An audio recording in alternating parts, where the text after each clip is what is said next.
please enter the meeting passcode followed by the pound sign.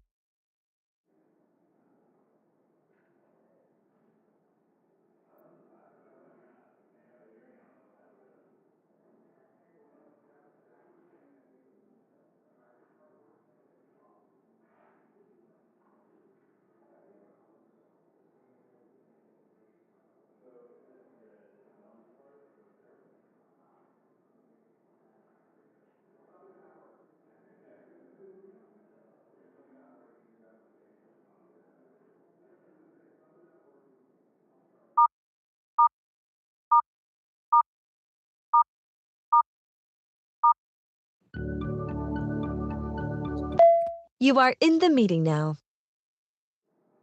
Good morning. Can everyone hear me? Good morning, sir. Can both see and hear you loud and clear. And we can just like to do one final check. Yeah, thank you for that, sir. And we can hear you from the room. Just a friendly reminder, I know it's old news, but because you're part of the second panel, if you could just keep your camera and mic off until we rotate from panel 1 to panel 2, that'd be fantastic. No worries. Thank you very much. Anytime. Thank you, sir. Can you hear me? This is Councilwoman Norton. Good morning, Congresswoman. Yes, we can hear and see loud and clear, and thank you for checking, ma'am.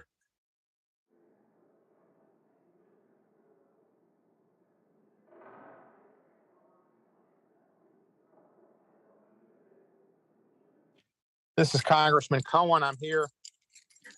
Good morning, Mr. Representative Cohen. We can hear and see you loud and clear, sir. Thank you very much. Thank you.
Subcommittee will come to order.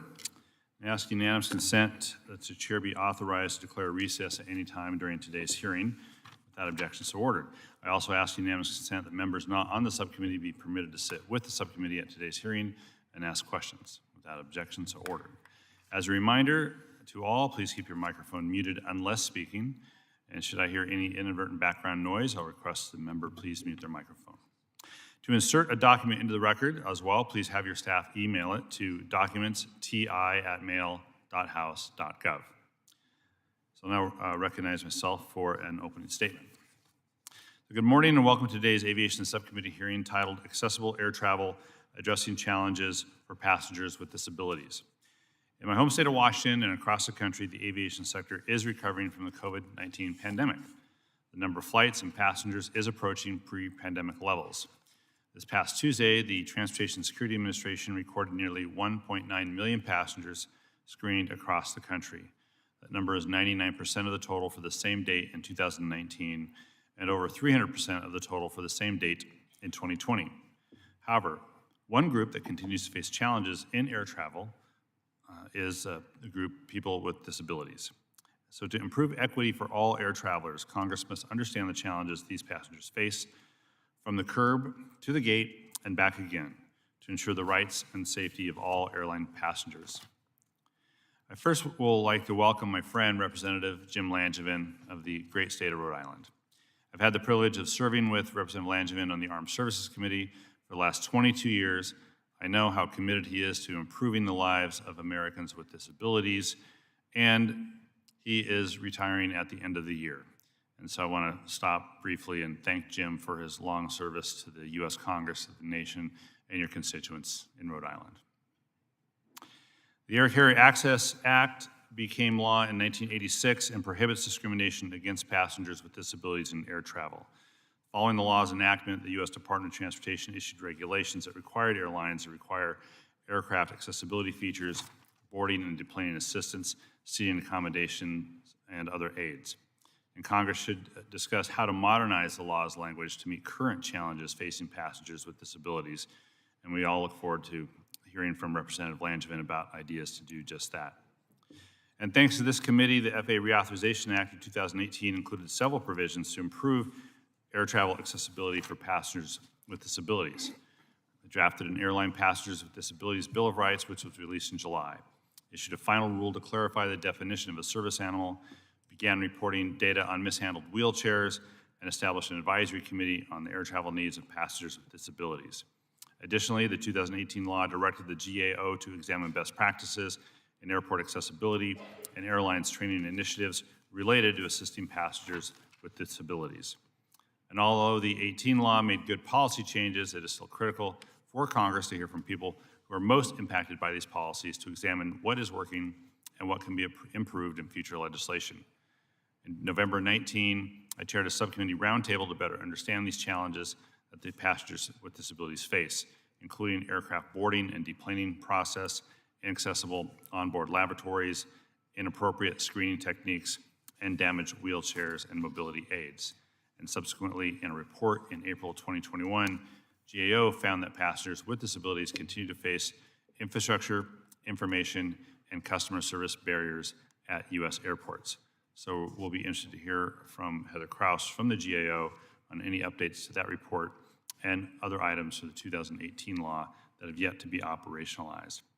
We all look forward as well to hearing from Brian Ricks with the Metropolitan Airports Commission in Minnesota, Minneapolis-St. Paul area about the airport's efforts to break down barriers for passengers with disabilities.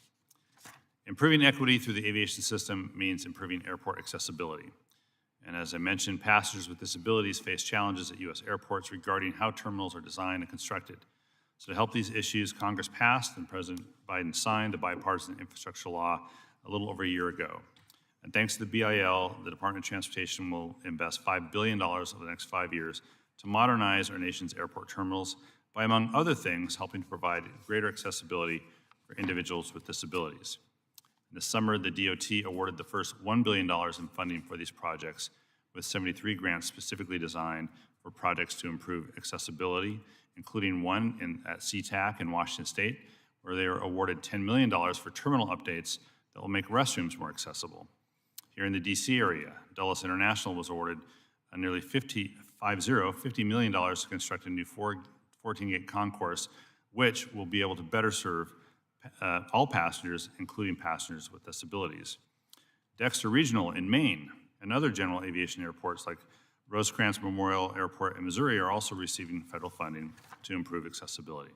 So I look forward to hearing from our panelists from the aviation sector and the disability community advocates on what issues are most pressing and what solutions should be considered.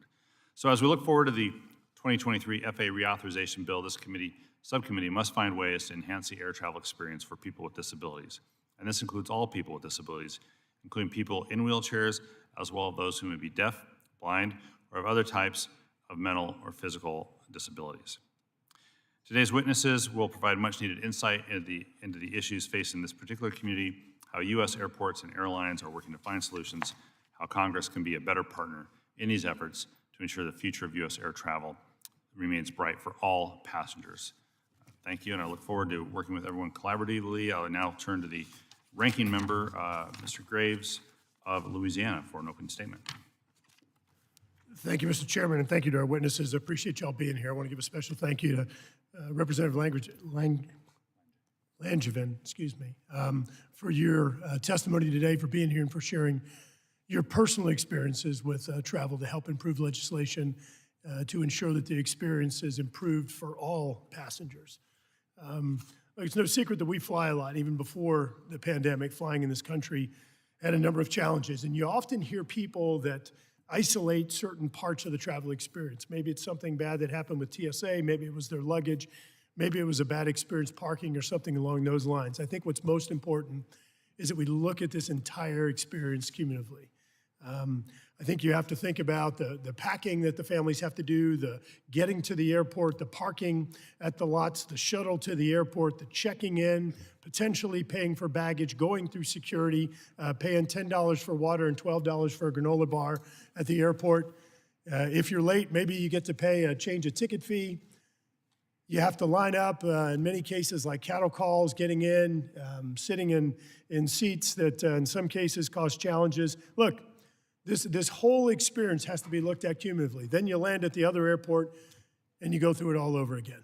We can't look at just one single piece of it. We've got to look at the cumulative experience and ensure that every party, whether again, it's the parking lot vendors, it's the shuttles, it's the airport security, the airports, or other components of the experience, are all working together in a complementary manner and help to decompress that experience, especially for those with additional challenges.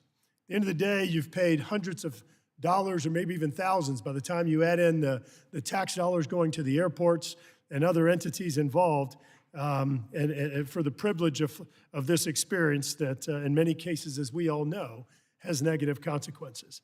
Keep in mind, that's the baseline experience for most passengers. Now imagine if you're disabled or differently abled passenger. Individuals with disabilities already face unique challenges in everyday life, and it's especially true during air travel. It's no wonder many disabled passengers choose not to travel by air and in turn miss out on important family functions or work opportunities. We're here to discuss those overwhelming challenges, everything from the check-in kiosk and baggage claim at the destination. Just last month was the 36th anniversary of the passage of the Air Carrier Access Act, an important piece of legislation that prohibits the discrimination of persons with disabilities during air travel.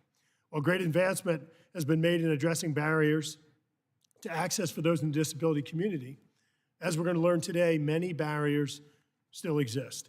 In August of this year, there were 195 disability-related complaints reported during air travel, 195. Furthermore, there were over 1,000 reports of mishandled wheelchairs or scooters. As air travel continues to grow and be a necessary mode of transportation, it's important that we address these issues. The 2018 FAA Reauthorization Act included a bipartisan subtitle addressing issues related to aviation consumers with disabilities. As the chairman noted, we covered a number of improvements, including the GAO report that was issued last year recommending some additional actions. This included establishment of the Air Carrier Access Act Advisory Committee tasked with investigating different aspects of travel experience and providing recommendations to address air travel needs. It required a review of practices for ticketing, pre-flight assignments, and stowing of assisted devices to ensure that individuals with disabilities receive necessary accommodations. Furthermore, it called for a disabled passenger bill of rights, among other provisions. It's important to understand what has been accomplished and what work remains to be done as we look forward to the future and decide how we can improve. Collaboration from the aviation industry and relevant stakeholders, as I noted at the beginning, it's absolutely key to this comprehensive experience that air travelers go through whenever they're getting on planes or going to the airports or leaving airports. And I think it's key to our shared goal of addressing issues that passengers with disabilities face. We should continue to work together on provisions in the 2018 FAA reauthorization and ensure that passengers with disabilities have a dignified experience. Again, thank you, Mr. Chairman, for holding this hearing. Yield back. Thank you, Representative Graves. Now turn to the chair of the full committee, Mr. Fazio of the great state of Oregon. Well, thanks, Chair Larson, for calling this important hearing on improving the air travel experience for passengers with disability. A lot of people don't know that actually my background before I got into politics and all that was I was a rehabilitation counselor. So I'm quite familiar with some of the struggles, and part of our training was we had to spend a week in a wheelchair. In those days, we didn't have curb cuts. It was even worse than it is now. You know, you really begin to appreciate the struggles of people with disabilities. And, you know, it's important to have the stakeholders here today to talk about how we can improve this experience. I mean, the industry is recovering wonderfully. This committee acted to save the airline industry. But despite it, that recovery and a lot of profitability, we aren't seeing a big improvement in the experience for passengers with disabilities, and it's past time that happened. You know, just a few examples. Last month, a passenger was stranded at Orlando Airport for 5 hours after an airline lost their $22,000 wheelchair. This summer, an airline destroyed another passenger's wheelchair, then significantly damaged his replacement chair 3 weeks later. Earlier this year, a passenger was delayed getting her wheelchair at Newark, only to discover it had been left on the tarmac for nearly an hour. The list goes on and on. It's not excusable for this to be happening.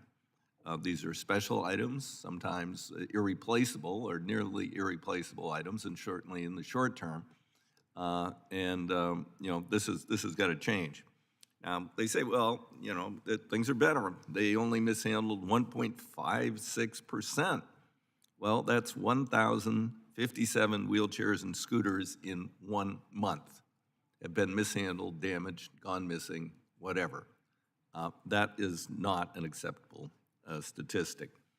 And I can only imagine what things would be like if we hadn't, as referenced by the ranking member, in a bipartisan way, if we hadn't included measures in the FAA reauthorization in 2018, you know, creating the Air Carrier Access Advisory Committee, you know, and DOT is still now working on rules to address safety issues relating to assistance with wheelchairs, mobility aids, clarifying airlines' responsibility to provide prompt assistance upon request to passengers with disabilities navigate within the airport, including examining whether to require hands-on training for airline employees or their contractors who are responsible for helping folks in the airport.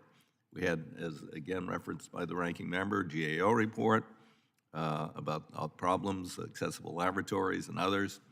And we have the first ever airline passengers with disabilities Bill of Rights, which outlines basic protections for passengers with disabilities and responsibilities of the aviation industry under the Air Carrier Access Act. So we've made some progress, but as I mentioned above, there's a lot more to do.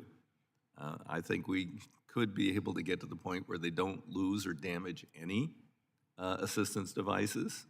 I don't think that's too much to ask. You know, there are other issues to be resolved. It's been 3 decades. I was here, I've been here 36 years, and I was in my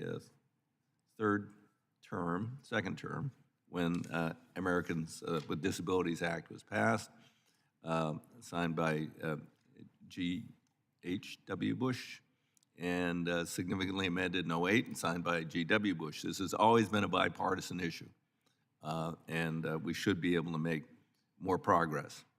We want to give all air passengers a dignified experience, and that includes, obviously, people with disabilities. So I want to thank my colleague and friend Jim Langevin for his service, his incredible advocacy on this issue to help move the ball, help to make things better for other passengers with disabilities. I congratulate him on, a job well done. Served his district well. He's going to retire, as am I, but we're not going to go away on this issue. So with that, Mr. Chairman, I yield back. Thank you, Mr. Chair. Appreciate that. We now want to welcome our witness on panel 1, Representative James R. Langevin, representing Rhode Island's 2nd District. Thanks for joining us today. We look forward to your testimony. As a note to members, as usual, as a member, Mr. Langevin will have 5 minutes, maybe a little bit more if you're nice to us, Jim. And won't be subject to questions, but I'm sure he'll be available on the House floor to answer any questions you have. And then we'll proceed directly to the second panel after his testimony. So without objection, our witness's full statement will be included in the record. Since it's part of the record, the subcommittee requests that you just finish it when you can, your oral testimony when you can. So Representative Langevin, you may proceed. Well, thank you, Mr. Chairman, Chairman Larson, Ranking Member Graves, and Chairman of the full committee, Chairman DeFazio, and distinguished members of the Aviation Subcommittee. I want to thank you for your attention to this important topic and for inviting me to testify before you today. As a point of personal privilege, if I could just take a moment just to congratulate Chairman DeFazio. Like me, he'll be retiring at the end of this year. Mr. Chairman, I thank you for your leadership of this committee, but in particular your support and attention to people with disabilities, especially given your background in your previous life. I wish you well in the next chapter. I'd also like to thank the other witnesses for being here today and for their ongoing work in support of air travel accessibility. This issue is deeply personal for me, as you can imagine. I've been a wheelchair user ever since 1980 when an accidental gunshot left me paralyzed.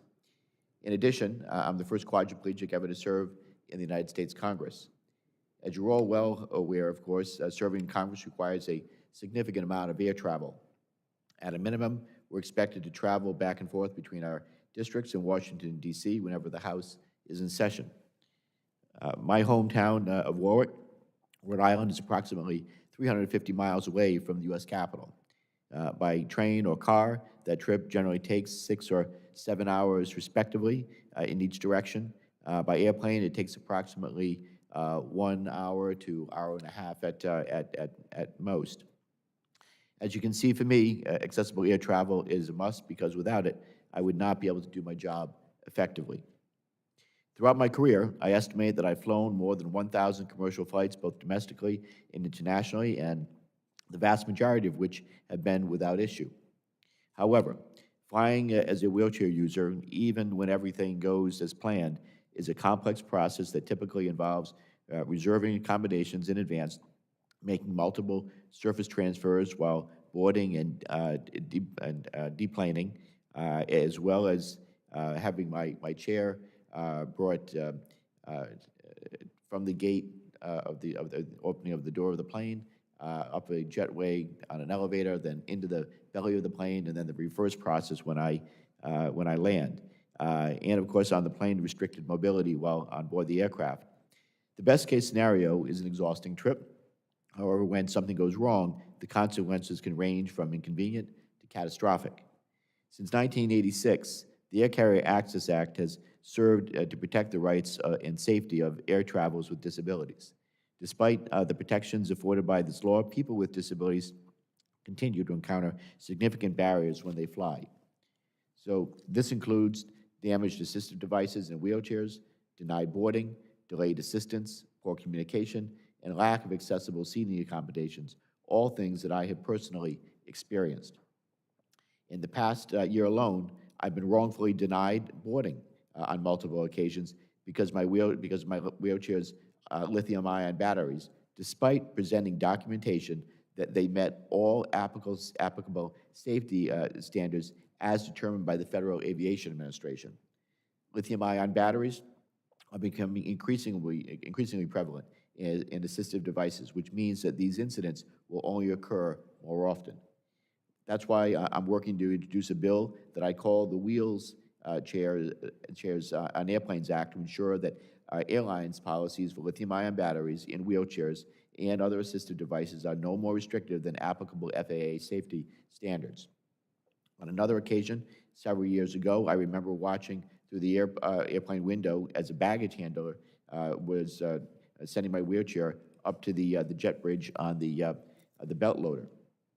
They placed it on the belt loader without holding it or locking it in place, and I watched as it rolled off the belt loader as the belt loader was raised to the jetway as it crashed down to the ground. Well, I have to tell you, I still get an uneasy feeling every time my wheelchair is brought out of the cargo hold. After all, if it's damaged, I'm stranded. My wheelchair is essentially my legs. As you will hear from other witnesses today, my experiences are not unique. In fact, in 2018 alone, passengers in the United States filed more than 36,000 disability-related complaints with airlines. I think we can all agree that the status quo is unacceptable. So that's why I've been working to improve air travel accessibility throughout my time in Congress. For example, I introduced language during the 115th Congress to create an airline passengers with disabilities Bill of Rights. With the support of this committee, that language became law as part of the FAA Reauthorization Act of 2018, and I thank you. This Congress, I introduced H.R. 1696, the Air Carrier Access Amendments Act, with Representative Titus and Cohen, both of whom serve in the subcommittee, and I thank them for their partnership. In closing, H.R. 1696 proposes a two-pronged solution. Namely, it would improve air travel accessibility while holding airlines accountable when they violate passengers' rights. Overall, we must work to break down all barriers in our society so that people with disabilities can live more full and independent lives. Air travel must be a part of that effort. With that, I'd like to thank you once again for your attention to this important issue, as well as the opportunity to testify. Thank you, Mr. Chairman, for your leadership and your support. Thank you.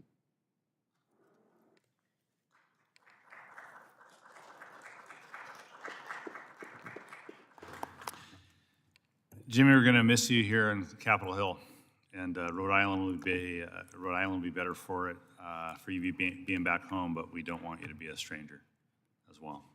Thank you, Mr. Chairman. Appreciate your words. And thanks for setting up the rest of the panel discussion for us, the rest of the hearing discussion for us with your testimony. We'll take a few minutes for representative to move and clear some space, and we'll ask the second panel to come up.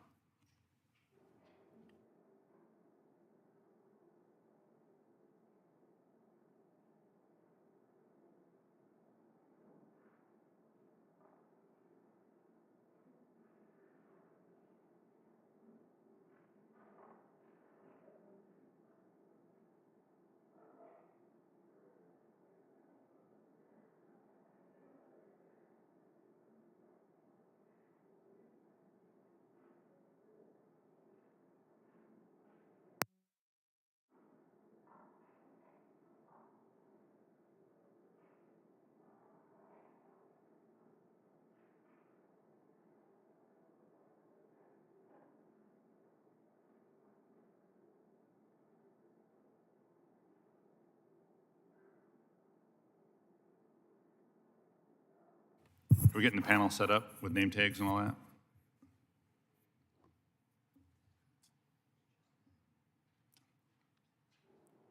There we go. Folks want to take their seats.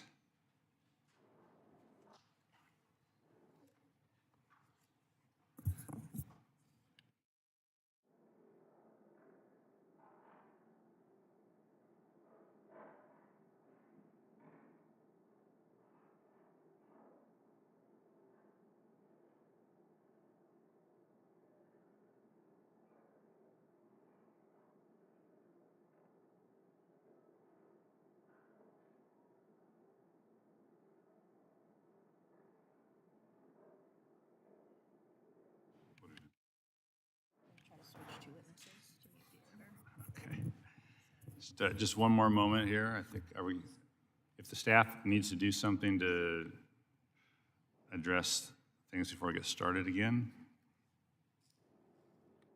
just go for it.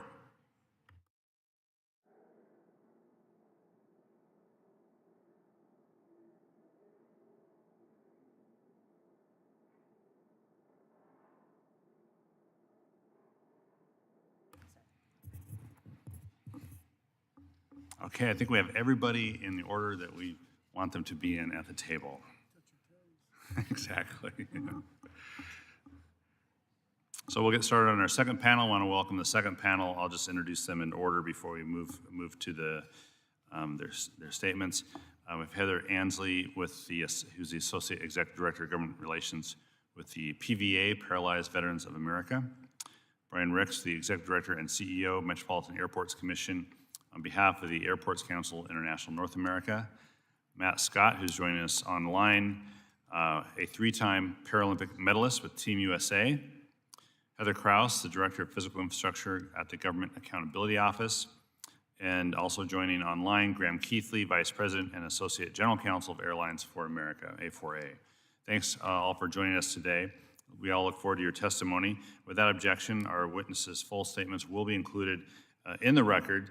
And since that is the case, the subcommittee does request that you limit your oral testimony to 5 minutes. If you were members of Congress, we give you more time, but 5 minutes. So with that, Ms. Ansley, you may proceed. Thank you, Chairman Larson, Ranking Member Graves, and members of the subcommittee. Paralyzed Veterans of America thanks you for the opportunity to testify about the problems passengers with disabilities encounter in air travel. The Air Carrier Access Act, or the ACAA, was signed nearly 40 years ago and prohibits disability-based discrimination in air travel. Unfortunately, the air travel experience of passengers with disabilities, particularly for wheelchair users, is at best frustrating and at worst unsafe. In a survey completed last December, one passenger said, quote, "I am tired of getting dropped when transferring from my chair to the transfer chair on an airplane." Another said, quote, "The risk of damage to my wheelchair is too great. My wheelchair is my legs, and if I arrive at my destination and find it damaged, there are serious consequences to me." When a wheelchair is lost, damaged, or delayed, it is a significant and serious problem for the individual who relies on it. A broken chair can mean the end of the trip or even weeks or months of using a loaned wheelchair. Not having access to a proper wheelchair can lead to further injury or even death. In 2021, air carriers emplaned over 500,000 wheelchairs and scooters and mishandled over 7,000. Although the rate of mishandled devices may seem low, those affected are completely disenfranchised from their daily lives until their device has been repaired, located, or replaced. In the next FAA reauthorization, we would like to see requirements for the Department of Transportation to provide greater analysis and aggregation of the data, including separating incidences related to manual wheelchairs, power wheelchairs, and scooters, to look for trends as well as develop solutions to address areas of specific concern, focus on attacking the root cause of mishandled assistive devices. The industry's recovery following the COVID pandemic has only escalated our concerns. Since just this spring, we have heard reports from our members about insufficient numbers of people being sent to physically lift them during the boarding and deplaning process, misplaced wheelchairs that resulted in injury and humiliation due to lack of bathroom access, broken wheelchairs, delayed repairs to those chairs, and even a threat to contact law enforcement if a PVA member refused to deplane before his wheelchair was available to him. Sadly, these are not isolated incidents.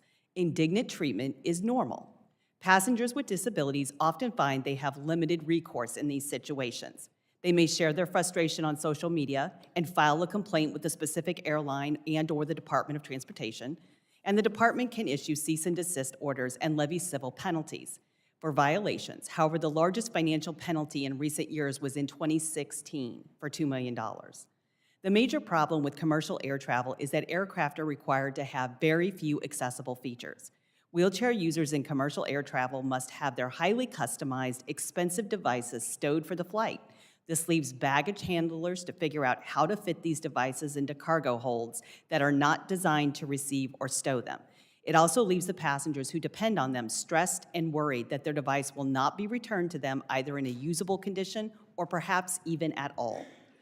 PVA urges Congress to make systemic improvements in air travel in the next FAA reauthorization by including the Air Carrier Access Amendments Act, which was introduced by Representative Langevin. This legislation would ensure new airplanes meet design standards that accommodate the needs of people with disabilities. Additionally, it would require removal of access barriers on existing airplanes, only if it can be done without much difficulty or expense. The legislation would also strengthen enforcement by requiring referral of certain passenger file complaints to the Attorney General and establishing a private right of action. Passengers will continue to be injured and wheelchairs mishandled until travelers can stay safely seated in their devices. Thus, we call on Congress to include language in the next reauthorization directing appropriate agencies and administrations to take the steps outlined in a September 2021 report on in-cabin wheelchair restraint systems. If the remaining issues are properly addressed, Congress should require the department to promulgate regulations implementing requirements for in-cabin wheelchair securement. Until then, the air carriers must improve training and provide job aid materials for wheelchair attendants who lift passengers and baggage handlers who are responsible for loading wheelchairs on and off of aircraft. DOT must also increase its enforcement. We believe that improved training, increased aircraft accessibility, and stronger enforcement will lead to safer travel experiences for passengers with disabilities both now and in the future. PVA hopes that we can all agree that disabled passengers, including disabled veterans, have waited long enough. Thank you for this opportunity to express our views. I would be happy to answer any questions. Thank you very much for the testimony. I now turn to Mr. Brian Ricks of the Metropolitan Airports Commission. You're recognized for 5 minutes.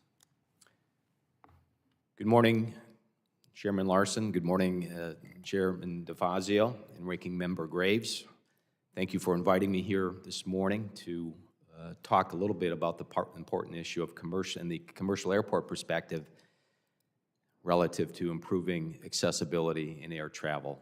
In addition to serving as the Executive Director and CEO of the Metropolitan Airports Commission, which owns and operates Minneapolis-St. Paul International Airport and 6 general aviation airports, I am also chair of the Airports Council International North America Large Hub Committee and serve on ACI's U.S. Policy Council. The airport industry recognizes that travel hurdles can have a magnified impact when experienced by passengers with disabilities, and we are committed to fostering an inclusive air travel experience.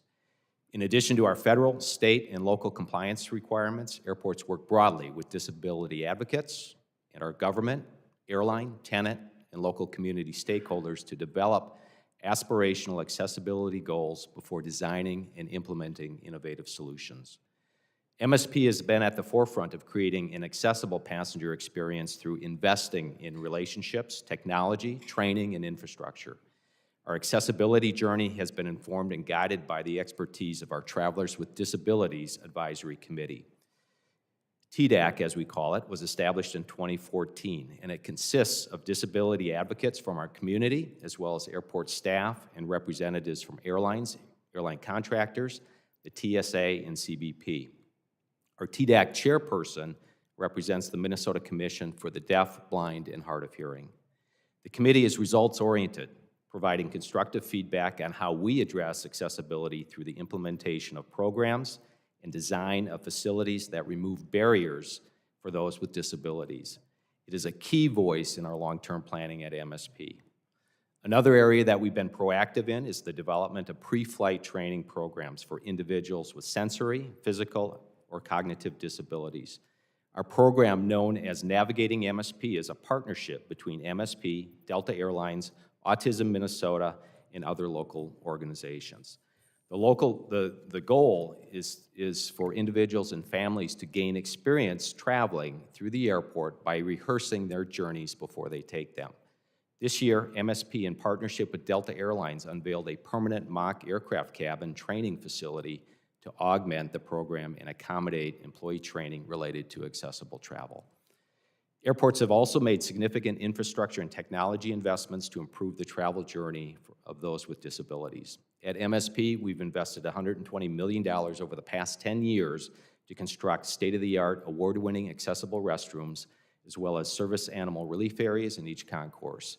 Over the past 2 years, we've incorporated restrooms with adult changing tables, and will continue these additions through our terminal and concourse redevelopment efforts. Finally, we were among the first airports to partner in technologies such as Hearing Loop, IRA, and Sunflower Lanyard to assist passengers with communications and their navigation through our facilities.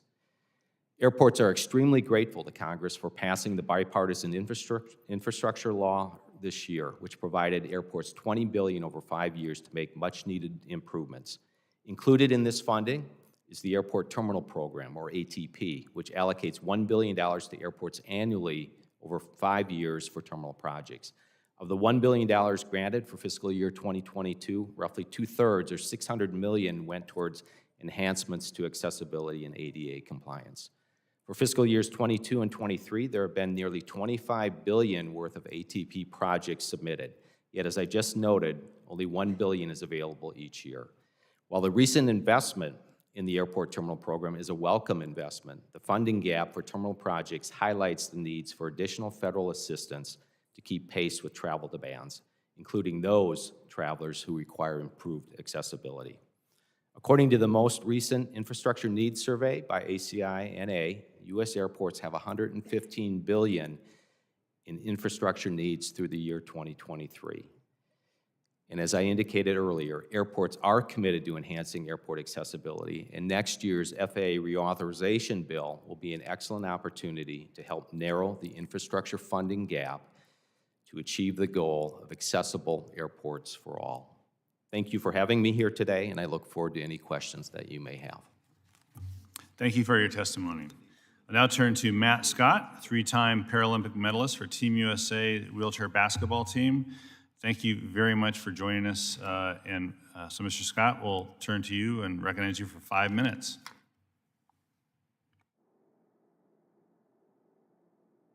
Thank you for having me. To the committee, thank you very much. My name is Matt Scott, and I've had the honor of representing Team USA for the United States for the Paralympics for Team USA's wheelchair basketball team throughout the last 5 consecutive games. Excuse me. Throughout this nearly 2 decades of commitment, I've been proud to compete at the highest level, and I've played an enormous role in raising societal perceptions of what it means to be a Paralympic athlete. The equity in adaptive sports has seen significantly positive change, largely due to the public awareness our athletes have generated. This awareness has shifted the minds in our society, and elite level Paralympians are being acknowledged for their accomplishments and respected for the hard work and commitment it takes. Unlike our able-bodied counterparts, in order to play wheelchair basketball, in order to compete at the highest level, we have to have specialized custom equipment created specifically for the purpose of sport. Our sports wheelchairs are entirely different from my daily wheelchair that you see me in now. The wheelchair that I use on a daily basis is vital to my mobility needs. It is my primary means of movement. My wheelchair makes me feel strong. My wheelchair makes me feel independent. My wheelchair makes me feel whole. While traveling for competition on numerous occasions, I have reached my destination and received my wheelchair mishandled, neglected, damaged, and sometimes destroyed beyond repair. The reality for the airline in these instances is that a piece of equipment is broken, and they are to take accountability by replacing it. My reality in these instances differs greatly. I consider my wheelchair to be an extension of my body. These items cannot simply just be replaced. I'm an active member in society. I work a full-time corporate job, serve on a board of directors, volunteer time with nonprofits, and have several deals that I need to manage sponsorship appearances for, and conduct a variety of public speaking roles throughout the country. Many of these commitments require me not to only have access to one of my wheelchairs, but access to both when I fly. When these items are returned to me after being mishandled, improperly handled by untrained personnel, when these are being mishandled improperly by untrained personnel, the damage that is done is devastating. Traveling internationally to world competition and arriving and realizing only that I will not be able to represent the country due to negligence is my worst nightmare, and a constant fear that many athletes like myself have had to experience. My fear is that the chair itself will be replaced in time. However, the loss of accolades, loss of income, loss of future opportunity, that goes unseen and unaccounted for. Not to mention the mental and emotional anguish that these experiences cause. I currently travel with arguably an unhealthy amount of anxiety during airline travel that stems from the uncertainty of whether I'll get my wheelchair in a suitable condition. My goal is that by providing this testimony, that these experiences are palpable. A solution that benefits all parties involved is possible when one thing is clearly and universally understood. Assistive mobility devices are not to be treated as just another piece of equipment, but handled with the appropriate care of trained personnel. My hope is to be part of this solution. This is not a complaint by any means, but a call to action, and I thank you for the opportunity to be heard. Thank you, Mr. Scott, for your testimony, and we'll be back to you with some questions after we hear from two more witnesses. We'll now hear from Heather Kraus, Director of Physical Infrastructure at the Government Accountability Office. And as I noted before the hearing, good to see you actually in person, finally. Thank you. Chair Larson, Ranking Member Graves, Chair DeFazio, and members of the subcommittee, thank you for the opportunity to discuss GAO's work on accessibility in air travel. Having accessible air travel is critical given that 1 in 4 adults in the US have a mobility, cognitive, hearing, vision, or other disability. Without effective accommodations, such as appropriate assistance and communication, air travel by passengers with disabilities can be extremely challenging. Recent data show almost 1,400 disability-related complaints to DOT in 2021, which is up 54% from the complaints received in 2019. Various federal requirements, including the Air Carrier Access Act, are designed to help ensure that air travel is accessible and available to people with disabilities on a non-discriminatory basis. More recently, the FAA Reauthorization Act of 2018 directed DOT to implement various provisions to improve accessible air travel. My testimony today is based on past and recent work examining aviation accessibility issues and focuses on 1, barriers to accessible air travel, 2, steps airports and airlines have taken to reduce those barriers, and 3, DOT's actions to respond to accessibility-related provisions and enforce accessibility-related regulations. First, our past work has highlighted a range of barriers that passengers with disability face in navigating through airports. For example, infrastructure-related barriers such as large, complex airports can require more cognitive and physical effort to navigate. Essential travel information such as flight status and emergency response instructions is not always available in a format for all. In addition, TSA screening practices may more frequently subject passengers with disabilities to additional screening. We also identified barriers that airlines are responsible for addressing. These include difficulties obtaining wheelchair and customer assistance, accessing onboard lavatories, and stowing wheelchairs or other assistive devices without damage. We reported that some airports and airlines have sought to reduce these barriers. For example, airports have installed new or improved ramps, elevators, and restrooms to comply with the Americans with Disabilities Act. Some airports have also implemented technology and other solutions that go beyond ADA requirements, including wayfinding and other individualized navigation assistance. In addition, airlines have been involved in a number of industry-led working groups, including efforts to develop new training to improve service for passengers with disabilities. While airport and airline efforts can help some passengers more easily or independently move through US airports, these efforts vary among and even within airports. As noted by disability advocacy groups, airlines, airports, and others we have interviewed, no airport has addressed all barriers. Turning to DOT, we found that the agency has taken steps to implement 10 accessibility-related provisions in the 2018 Act. For example, DOT now requires the largest US airlines to report the number of wheelchairs and scooters that were transported and damaged. DOT has also initiated rulemaking processes to address several other provisions in the Act, including improving wheelchair assistance and providing prompt assistance to passengers with disabilities. DOT has also taken steps to address other longstanding issues important to passengers with disabilities, including issuing a notice of proposed rulemaking to address accessible lavatories for single-aisle aircraft.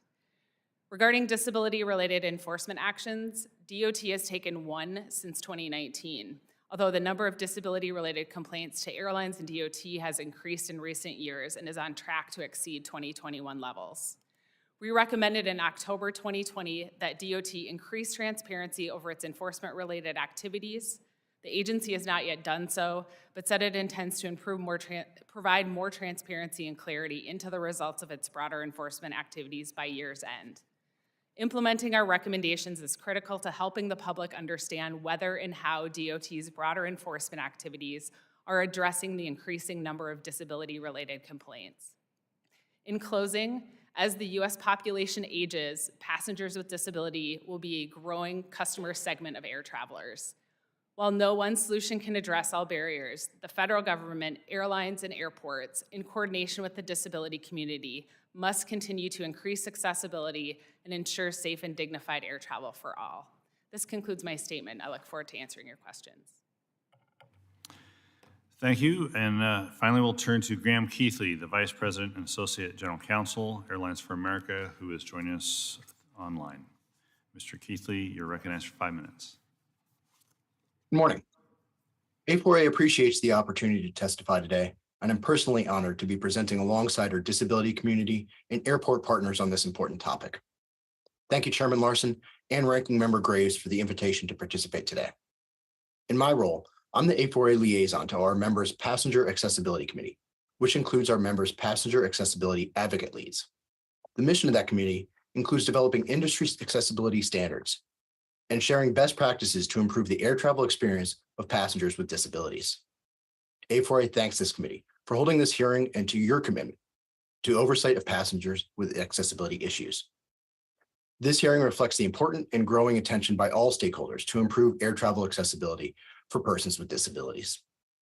Our members are committed to accessibility, and they are working diligently with disability community partners, the Department of Transportation, the Federal Aviation Administration, and other stakeholders to improve air travel accessibility. A4A members take these issues very seriously and are committed to the dignity and respect of all passengers. All stakeholders recognize that more work needs to be done. U.S. airlines are the first to acknowledge that even one incident that jeopardizes the safety of passengers with disabilities is unacceptable. A4A members are fully committed to improving air travel accessibility for passengers with disabilities and have taken on several initiatives to better the travel experience in both the short and long term. Most recently, our members jointly announced a renewed commitment to improve accessibility. This commitment was established after hearing from the disability community about their accessibility concerns. Each of our members will have a passenger accessibility advisory group that includes the disability community to more acutely help airlines incorporate accessibility into their policies and operations. Mobility aid handling. That complex process explained earlier by Congressman Langevin is also a focus area of improvement, including the transfer of passengers between their mobility aids and seats. As I mentioned earlier, our members believe that any incident that jeopardizes safety is unacceptable, and they care and appreciate that their passengers with mobility aids may be significantly impacted by an incident. Additionally, accessibility services training will be improved for all frontline employees. While some improvements will take time, our members are committed to making progress and taking action to implement these commitments. Over the last decade, A4A members have and continue to actively engage in many collaborative efforts to improve air travel accessibility, in addition to their own internal efforts. In 2016, the airline industry, aviation stakeholders, the disability community, and the DOT agreed to regulations for accessible lavatories on single-aisle aircraft and improved accessibility of in-flight entertainment. We continue to stand by this agreement. The industry is already also hard at work on implementing the recommendations of the DOT's Air Carrier Access Act Advisory Committee, which DOT established at the direction of Congress. For example, in collaboration with the disability community, the industry is developing guidance and best practices for the handling and stowage of mobility aids to reduce the potential for damage. Also, A4A and Airports Council International North America are establishing a working group to develop guidelines and best practices for assisting passengers with disabilities with self-identification upon arrival at the airport. The aviation industry is also working with the Rehabilitation and Engineering Society of North America, RESNA, along with the disability community to develop standards for mobility aids in air travel. Last year, RESNA issued design and testing standards for mobility devices that are better designed for air travel. A4A and our members are also working closely with disability community organizations on other initiatives, including improving the safe travel of service dogs and assistance during TSA security screening. Some air travel barriers require holistic and broader solutions beyond the aviation industry. For example, unfortunately, many mobility aids are solely designed for in-home use, not the rigors of air travel. We strongly encourage stakeholders, including lawmakers, the health insurance industry, and the mobility aid manufacturing community, to recognize that individuals who use mobility aids routinely travel by air, and that we need mobility aid designs that facilitate safe and seamless air travel, but never with additional cost to the user. In closing, the safety of our passengers, including passengers with disabilities, as well as our employees, is the top priority for U.S. Airlines. As reflected in our members' most recent commitment, we're dedicated to an inclusive experience for passengers with disabilities. We appreciate and look forward to continuing our collaboration with Congress and our partners testifying today to identify accessibility barriers and solutions. Along with our partners, we look forward to implementing holistic solutions that are realized collaboratively, safely, and efficiently, ensuring that air travel remains inclusive and available for all passengers. Thank you, and I look forward to your questions. Thank you, Mr. Keithley. I very much appreciate that. Appreciate all the panelists. We'll now turn to questions. And we'll first recognize the chair of the full committee, Mr. DeFazio of Oregon, for 5 minutes. Thank you, Chair Larson, and thanks to all for your testimony today. First to Brian Ricks, you gave a number, I think $120 billion over the next 10 years projected for airport improvement and needs. Chairman, that is correct. And how much of that can we see funded? How much of it will we see funded? Yeah. Probably a small portion of it. Okay. So I guess that kind of raises the issue, which I'll be passing on to Garrett Graves, who I think will chair this committee in the future, of whether or not we should raise the passenger facility charge so we have a user fee which pays for the airport improvement as opposed to putting that burden on the general public. Would that be, do you think that would be necessary? That is certainly something that airports have been in favor of for many years. Okay, all right. Well, let's hope they can get it done. I'm passing the baton here, Garrett. On the issue of for Heather Cross, did you say that complaints were up 50%? Is that what you said? Yeah, I was citing the DOT complaint numbers, and so from 2019 to 2021, they were up 54% disability-related complaints. Okay. And we know a lot of times that, how accessible is the complaint process? I mean, years ago, I established a 1-800 number, and I think it went away. I don't know whether, and it was supposed to be posted everywhere. Yeah, I mean, we have certainly looked at that and made recommendations to DOT where they've taken some actions to make the complaint process, make it more known that that's a process through which folks can register complaints. So they've done some more public outreach on that, improve their websites. So you think it's fairly well known and accessible, but probably not optimally? I think it's, you know, it's always good to continue to make folks aware of resources that are out there. Okay, great. And then to Graham Keithley. I appreciate, you know, I mean, you've heard the testimony. We've got a ways to go. I mean, things are better, but we've got quite a ways to go. And I guess one of the key things is, you know, I think airline employees are getting training on how to handle these aids and people, but in many cases, the airlines are using contractors who have high rate of turnover or low pay, and I don't think that they're getting adequate training, or are they getting any training at all on passengers with disabilities? Do you have knowledge of that, of some of your member airlines? Chairman DeFazio, thank you for the question. Airlines do actually have to take responsibility for the training of their contractors to help with passengers with disabilities. That is part of the DOT regulations. That is also part of our members' commitment to improve their training for all their frontline employees that do help passengers with disabilities. And part of that commitment is to facilitate improvements with their contractors that also help. Okay. Ms. Ansley, what are you hearing about the contractors and others in terms of their capability of dealing efficiently with people with disabilities? Thank you for the question, Chair DeFazio. Unfortunately, what we are hearing is that contractor employees are ill-equipped to assist people with catastrophic disabilities in terms of communication, not being able to follow the direction of the individual, not knowing how to use the aisle chair, which is the device you have to use to get on the aircraft, and also not understanding proper procedures, such as showing up with one individual to try to transfer somebody who is over 200 pounds from a wheelchair into a passenger seat. Okay. Anybody else have a comment on the adequacy or inadequacy of the contract employees or others? Okay. Mr. Scott, congratulations on your numerous successes in competing. Do you have a comment on those issues when you've had problems?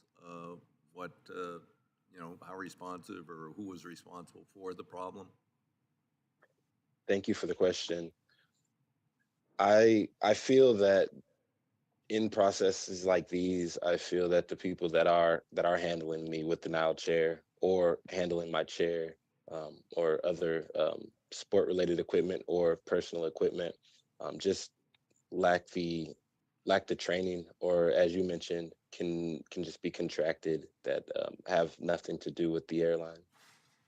Okay. All right. My time's expired. Thank you, Mr. Chairman. Thank you. Now turn to Representative Graves of the great state of Louisiana for 5 minutes. Thank you, Mr. Chairman. Appreciate you recognizing the greatness of my state. Ms. Ansley, thank you for being here. We've had a number of folks that have spoken to us about technologies that have helped to improve the experience for those with disabilities, for many of your members, especially in the area of navigating airports. I'm just curious if you have examples of different technologies that have improved that experience, one, and two, you cited a number of safety and other concerns in your testimony. Are there other technologies that you've seen, I guess I'll use the term, partially deployed or are promising to address some of these remaining concerns that you have? Thank you for the question, Ranking Member Graves. Unfortunately, technology is not very available to assist people with disabilities who use wheelchairs. It's still a very antiquated, hands-on process.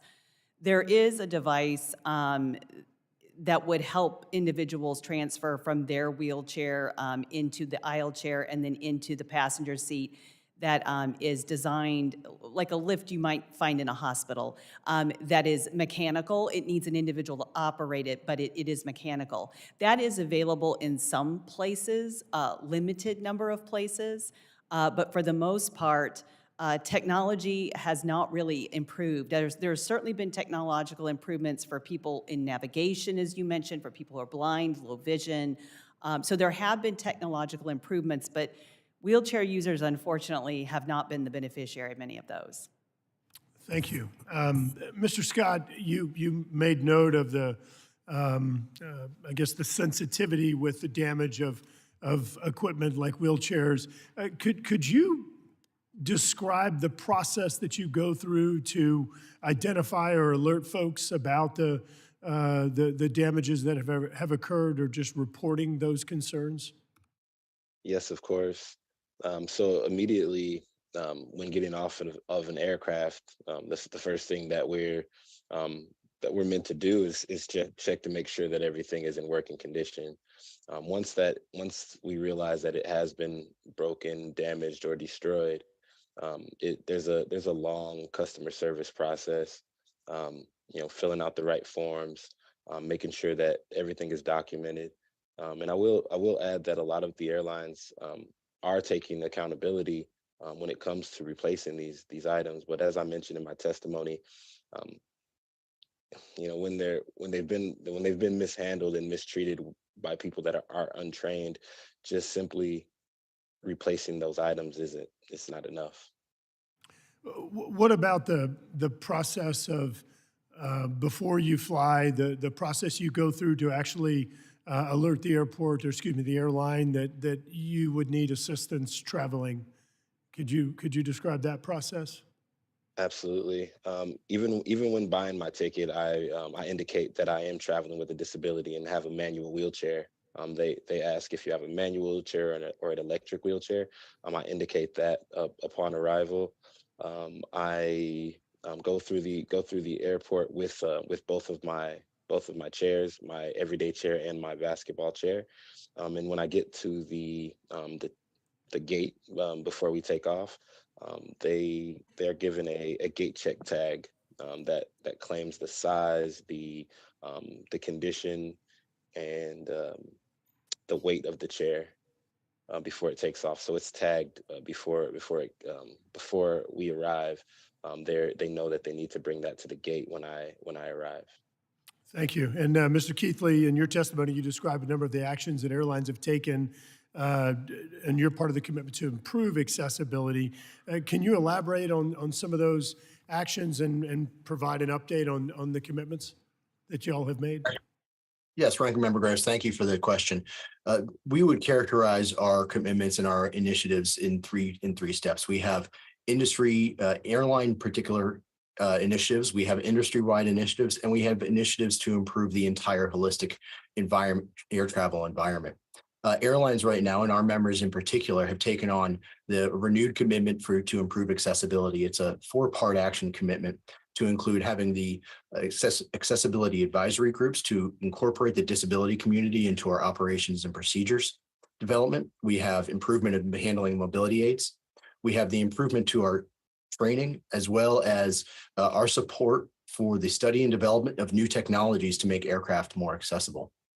Along that initiative, we also have a number of industry-wide initiatives, including those led by our companion association, the International Air Transport Association, to improve coding of disability requests, to improve air mobility aid handling. And then we also have the efforts, which I mentioned earlier, regarding BRESNA and the improvement of mobility aid handling. So it's a multi-part process to improve the accessibility experience. Thank you. Mr. Chairman, you're back. Thank you. I'll recognize myself for 5 minutes. First question's for Mr. Scott. And if you could expand a little bit, Mr. Scott, on how air travel has changed for you from when you first started to now, and would you characterize that as improvement? And what would you characterize as the next 2 things that need to happen? From when I first began traveling as an athlete, I will say that the process has improved. To say it's dramatically improved, definitely not. But there has been an improvement as far as accountability is concerned. It used to be a legitimate fight in order to help realize the damage that's been done, and get the airlines to be accountable for the replacement of this equipment. The next question you asked is what are the next things that needs to happen? As I mentioned before, the untrained personnel that are handling these equipment, I don't think they realize the sensitivity of handling these wheelchairs or handling these assistive devices with the proper training that maybe that could alleviate some of those challenges. Also, having a place to store this equipment and store these assistive devices on board, so the passengers actually have a hand in how that is handled and how that is stored. When I'm traveling internationally, a lot of times that the airplane is a little bit bigger, and I'm able to bring my chair on board because it's the chairs are made very suitable for travel. So I'm able to take my wheels off and put them in a closet that's usually meant for an airline hostess to put their bags in. But they have allowed me to use those things. So having something like that, a larger area to put assistive devices in, could be something that alleviates all of this. Thank you. Ms. Ansley, could you give us a perspective on what the wheelchair we think, we see it at a hospital or such costs versus the value of a wheelchair that one of your members might be using for their day-to-day living? Thank you, Chairman Larson. So the average chair that someone might see at a hospital that's just at the entrance that someone can use is in no way compares to a highly customized wheelchair that most individuals with spinal cord injury or ALS or MS use in their daily lives. They are literally pieces of equipment that are very durable. They are designed to be used outside the home, and they can cost tens of thousands of dollars. It's often a fight for people to get the chair they need, even the one that their doctor has prescribed for them. Through the VA, our members are able to more easily get access to equipment, but the average individual, it can be quite a struggle. And in terms of what that chair, like I said, financially could be tens of thousands of dollars, but to the individual who relies on it, there is no price. Thank you. Thank you. Ms. Kraus, in your report, pages 11 through 13, you've listed sections, various sections of the 2018 law. Several of those sections are still in progress. Which of those are, how many of those are sort of in progress because it was a process recommendation versus the ones that there should be a hard deadline and things should be done, and then why aren't those things done? Yeah, so the 10 provisions, 5 of them have been completed. So some of those related to studies that needed to be completed, as we've talked about the data related to reporting mishandled wheelchairs and scooters, as well as a service animal notice. The ones that remain, yes, some of those were related to getting recommendations from the advisory committee and others. I think the other thing that DOT officials have discussed with us is just that office has been busy addressing the surge and complaints that they've had related to the pandemic and the refunds as well. So that's contributed to them working through and trying to prioritize efforts. Yeah, okay, thank you. I've got a little time left. I will respect the other members and move on, and we'll now recognize Mr. Stauber of Minnesota for 5 minutes. Thank you, Chair Larson, for holding this hearing. Very important. Brian Ricks, welcome. For those of you who don't know, Brian and I go back a ways when he was executive director of the Duluth International Airport. You left it in good hands, and Tom Warner's following up. He's doing a great job. And so I have the privilege of flying out of Duluth and Minneapolis quite a bit. Mr. Ricks, MSP is awesome. It is a great, great facility. I've flown around the country in many parts of the world, and MSP compares and does great work for the passengers. It's a pleasure to fly. I want you to keep up the good work. I know you will, and you're very well respected in this arena. One of the things that I just want to share with all of you is hearing Mr. Scott's testimony and others that have disabilities. I have a child who has Down syndrome, and the prognosis is severe and profound.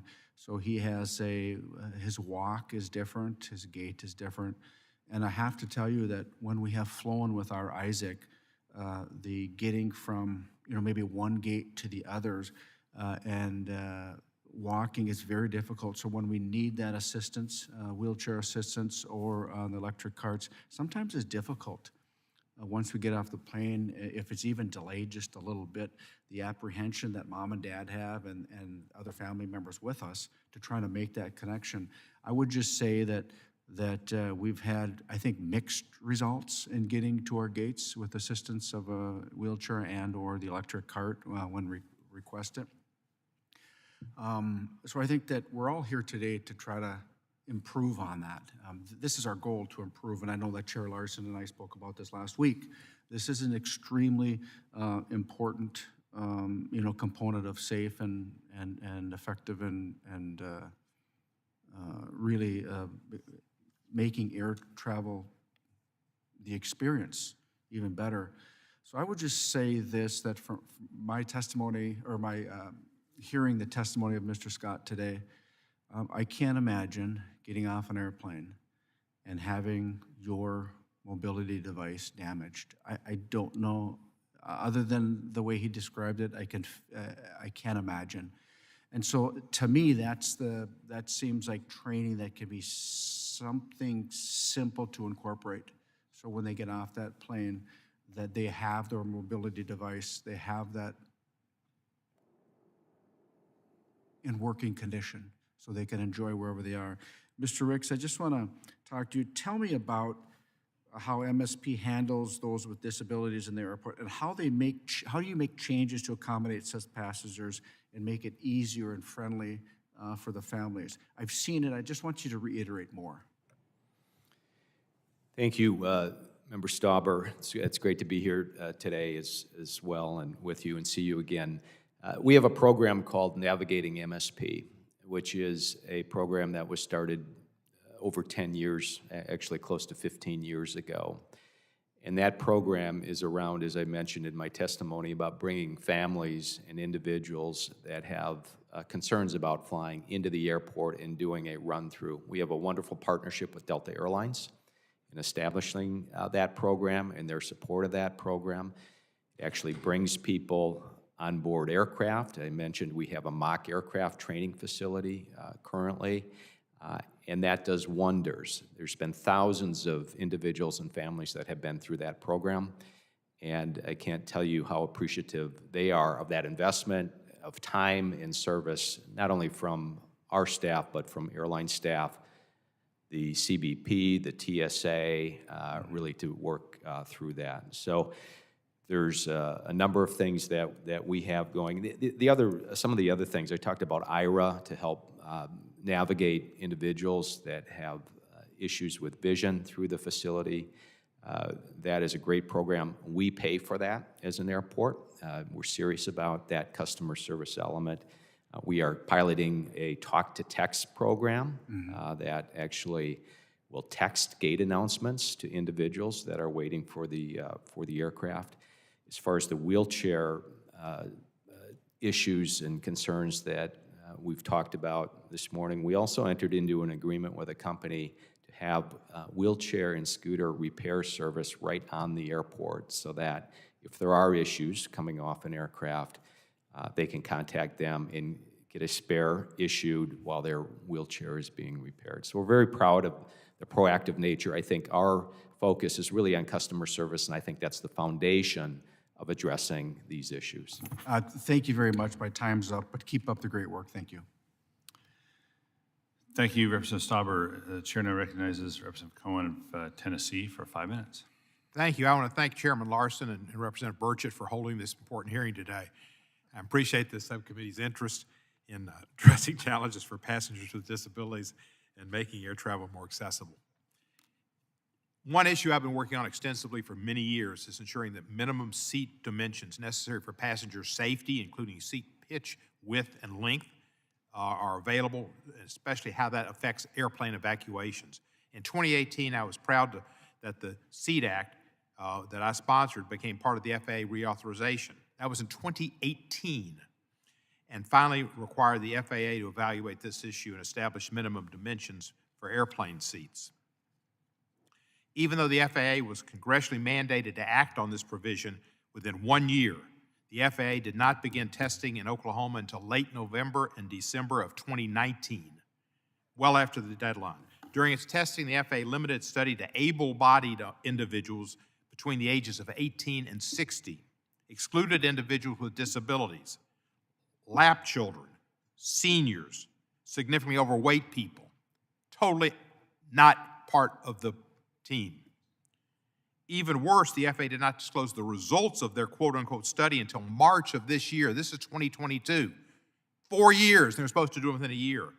The FAA concluded the seat size and spacing did not adversely affect the success of emergency evacuations. Ms. Krause, in your testimony, you stated that for passengers with disabilities, embarking and disembarking the aircraft can be a lengthy process and require assistance from personnel. In your opinion, how can a study that neglected to account for factors like disabilities, specifically wheelchair use or people with braces, orthotics, not be used to inform policies on cabin evacuations and minimum seat size? Our understanding as FAA is in the process of now, it had put out a notice to gather comments to get some insights on passengers with disabilities and thoughts on the safety in terms of seat size. And so they have that comment period recently closed, and they're going through over 20, I think it's close to 26,000 comments and reviews. Right, I know that, but this is 4 years after they were supposed to report to us, and they included nobody with a disability in their study, in their evacuations that were supposed to, which they deemed showed that everything was fine and they didn't need to change anything. There are some, when it comes to live testing, there are some ethical type issues to think about when it comes to the type of folks to involve in that. As I understand, is they did some live testing for FAA's study. Yeah, but they had no people with disabilities, and they claimed they thought there could be liability. I don't see liability issues. I don't really see it. I'm a trial lawyer. I didn't see the liability issues, but it was an errant for them to say that their study showed something. They should have said their study was faulty because it didn't consider all of the different type of people that are in fact on airplanes. Mr. Keithley, you're on a Zoom with us, I believe. Is that right? Yes, Congressman. Thank you, Mr. Keithley. During the FAA's public comment period, there was an outpouring of concern about shrinking seat size and passenger space in the 26,000 comments. In your testimony, you mentioned the airlines, quote, continue to support the study and development of more accessibility features on aircraft that will broaden air travel opportunities for passengers with disabilities, unquote. Thank you for that. But you also said, while some improvements will take time, your members are committed to making progress and taking action to implement these commitments. Thank you again. At the same time, however, the average width of an airline seat has shrunk from 18 inches to 16.5 inches. Do you think the airline industry practices like shrinking seat sizes and row spacing are compatible with your words ensuring that passengers with disabilities are treated with dignity and respect? Congressman, thank you for the question. Safety is our priority in all of aviation. Safety isn't necessarily my area of expertise. We're happy to provide a copy of our comments to the FAA's most recent request for information. We look to the FAA to determine what is safe for aircraft and what can be safe for aircraft evaluations. But you have an opinion, don't you? You think people with disabilities should have a safe experience when they're on that airplane. Is that right? Mr. Congressman, absolutely. We always agree that the safety of passengers with disabilities, like all of our passengers and employees, is a top concern. Let me say this. I've got limited time. I wear a brace. Sometimes with that brace, I get up and it's more difficult to get out of that seat. And especially as small as it gets, if you're in the back, you can't maneuver quickly. And if you don't have people with orthotics and people with canes and people with wheelchairs, you're not going to have an adequate study, or you're not going to be prepared to help people with disabilities get off in case of an evacuation. Your organization did make some comments on FAA seat size dimensions. The comment that further, it says minimum dimensions, passenger seats are not warranted, you said. The comment argued that further rules regarding minimum dimensions, including pitch, width, length of seats, are not warranted, while acknowledging the FAA's most recent emergency evacuation did not fully account for a number of human factors, including passengers with disabilities. We've heard, how can you really be interested in people if you've already said that the FAA study was fine? There's been testimony today about challenges of air traffic travel for people with disabilities and the devastating consequences of uncommon but severe accidents and mishaps on their lives. In light of this testimony, would you agree it is, quoting AFA's comment, not worth the exposure and futile to account for their experiences? Congressman, we look to the FAA to determine safety for seat sizes. Steve, don't go anywhere. Thank you. We now recognize Mr. Burchett of Tennessee for 5 minutes. Thank you, Mr. Chairman. I'm going to yield 2 minutes to my friend, former Senator Cohen, when I knew him back in the state legislature, Congressman Cohen, to continue this questioning, because I, in fact, was on the seat with a huge gentleman beside me, and we were both squished in there, and it was really uncool. And besides, he called my mama when my dad died, so I'm going to yield 2 minutes to Congressman Cohen. Thank you, Mr. Burchett. I appreciate it. I would like to ask, the first thing, when we started, Mr. Keithley, when you said, I asked you the question, and you said, thank you for the question, that started me to thinking your answers aren't going to be really direct and honest, because you didn't really want to thank me for that question. That's a question you'd rather not have asked of you. So I picked up on your drift. Passing it off the FAA, that's not. I want to know what you think, what the airlines think. to say that you trust the FAA. The MAX went down twice, and you trusted the FAA. Now, why do you trust the FAA when they have people dying and when MAXs fall out of the sky? Congressman, as I mentioned earlier, safety is beyond my area of expertise. We're happy to continue working with your office to address minimum safety size for aircraft seats, but I can't speak to that. Well, Mr. Schuster was good in helping get this in the bill, and we thought we'd have an answer by now. 4 years later, I submit to you, we'll get the answers to who killed Kennedy before you give us a true answer on seat size and width from the FAA. That goes to me, Mr. Chairman, I believe. You're welcome, Mr. Cohen, as always, and thank you. And my mama would thank you if she were alive today. Mr. Matt Scott, have the airlines offered you any compensation? And if so, what would that have been? Sir? No, unless you think of replacement of a chair as compensation. I've never been offered any compensation. Yeah, but you're out. I mean, you're out. You said it's an extension of your body. You are out. That's right. Well, that's disgusting to me. Yes, sir. Thank you. Thank you for your testimony. Ms. Krause, has the Department of Transportation worked to address the lacking disability training for airline customer service personnel? I know that when I fly on American, and the people are very nice, and they're trained, and they seem a lot of expertise in there, but there seems to be different, you have different flight attendants, you have different activity, and I'm wondering, is there some equal training that everybody gets and is required to get on this type of thing? So in terms of training, there is some basic requirements in terms of what airlines need to cover. When we looked into it, a lot of the airlines, when it comes to training, they do train their own employees on those requirements, but the contracting, so there's a lot of the services, especially the wheelchair service, is contracted out. And so those, we found when we talked to the airlines, much of that training is being carried out by the contractors, training their own employees. We have somewhat limited access to that training. We are able to see some of the topics that are covered. There can be some, they cover generally the same topics. They can vary in length, they can vary in the time that they cover, but we had found, based on the information they provided, that they do revisit the training and try. But there is no specific training that is mandated by DOT or anyone like that. Just the broader areas to cover. Broader areas. Explain that to me real quick. Yeah, so like there's in a non-Washingtonian way, sure, okay? Sure, absolutely. So airlines are required to train their employees on the ACAA regulations and requirements, as well as procedures related to carrying those out. Okay, thank you. Mr. Chairman, I'll yield the remainder of time. Thank you, sir. Thank you very much.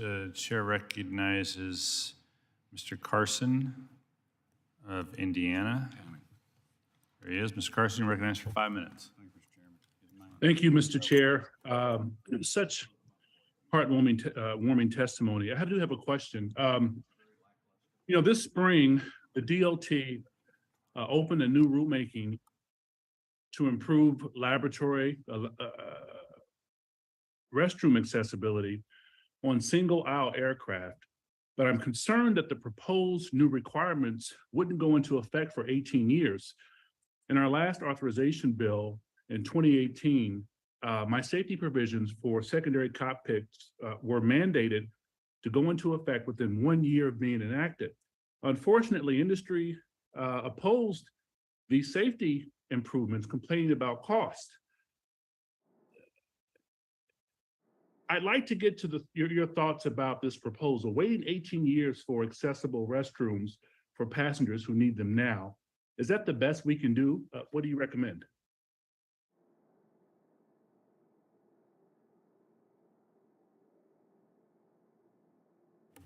Ms. Carson, can you clarify who that's for?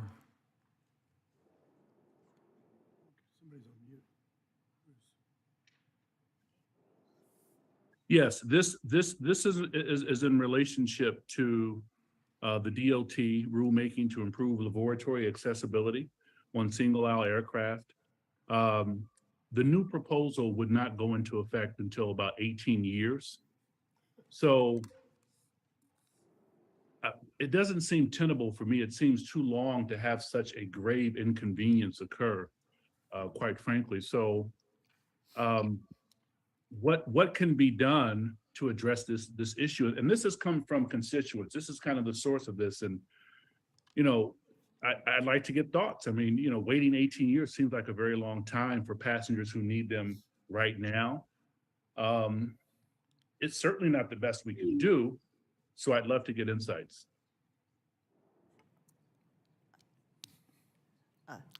Any of the witnesses, feel free to answer. Thank you for the question. This is for everyone on the panel, yeah. So access to lavatories is something that Paralyzed Veterans of America has been working on literally for decades, and single-aisle aircraft. We did participate in the negotiated rulemaking in 2016 that led to the agreement of 18 years. We agreed, as I said in my testimony, because we needed a date certain that this would happen. We had literally been discussing this for so long that if we had agreed to something outlandishly, again, 30 years ago, we'd be there. That being said, in our comments to the DOT, that agreement was made in 2016, and the focus was that then airlines would have time to prepare for this change because of the potential loss of seats. We can say that since then, nothing has happened. In fact, PVA had to sue DOT to move the rule forward, and we believe that the proposal that should come out from DOT is at least 12 years at the very least, and that's in line with our agreement, and we do stand by our agreement.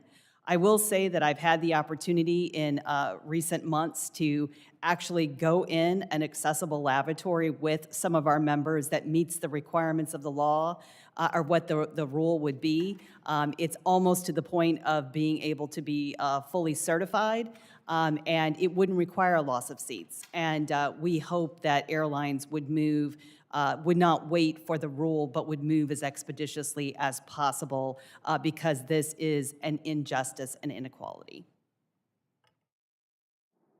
That's so true. If I could follow up, Mr. Vanna, you noted that under the prior administration, the DOT has said that requiring accessible laboratories on single-aisle aircraft could lead to a loss of revenue. What is your response to that now? Is that still a prevailing thought? Congressman, the agreement from the 2016 negotiated rulemaking took into consideration many factors, including the manufacturing cycle, the design cycle. As far as I understand it, and which the comments submitted by the manufacturers to the Department of Transportation, there actually is no currently fully accessible lavatory that meets DOT's proposed standards. They will still have to go through the design, manufacture, and acquisition process. We look forward to working closely with our manufacturing partners and with the DOT and the disability community to bring that rulemaking into fruition and implementing it. Thank you. I yield back, Chairman. Thank you, Representative Carson. And I recognize Representative Steele of California for 5 minutes. Thank you, Chairman Larson, Ranking Member Graves, and the witnesses. Orange County is the nation's 4th largest with the highest veteran population. Veterans have made immense sacrifices on behalf of all of us. And one of my top priorities in Congress is to ensure that our veterans can receive high quality accommodations and timely services. As mentioned by our witnesses, many disabled veterans travel frequently, especially around this time of the year during holidays to see families and friends. The TSA screening process is an important part of the traveling. However, it can also pose many challenges for our disabled veterans, particularly for those with prosthetics, wheelchairs, and other mobility aids.